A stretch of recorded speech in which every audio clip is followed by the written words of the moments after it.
11 miners have been lifted to safety 2 weeks after an explosion trapped them 600 metres below ground at a gold mine in China. The dramatic rescue operation has been gathering pace, with specialist teams racing to reach the men who are still trapped. 22 in total were cut off after the blast in the mine in Shandong province. One of the miners was confirmed dead several days ago. A breakthrough after 2 weeks of intense rescue efforts.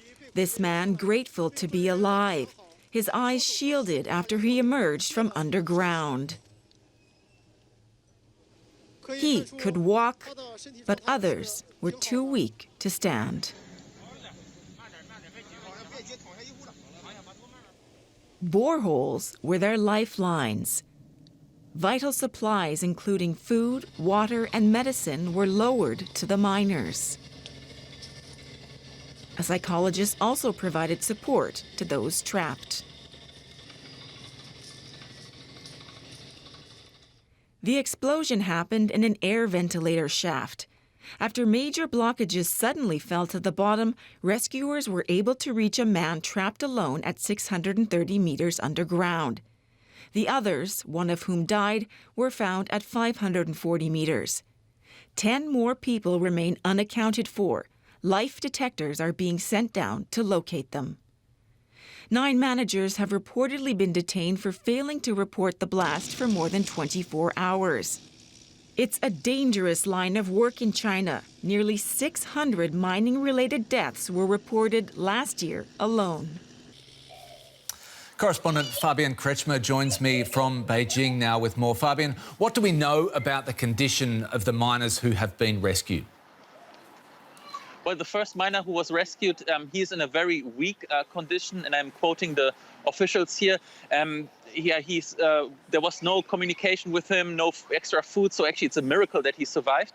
And among the other 10 rescue workers, they were in a group, and 9 of them are supposed to be in a relatively stable and good health condition, because they were also sent additional food. They even requested on their last day underground a sausage meal. So actually they were really cared for, because the rescue team established a communication line with them.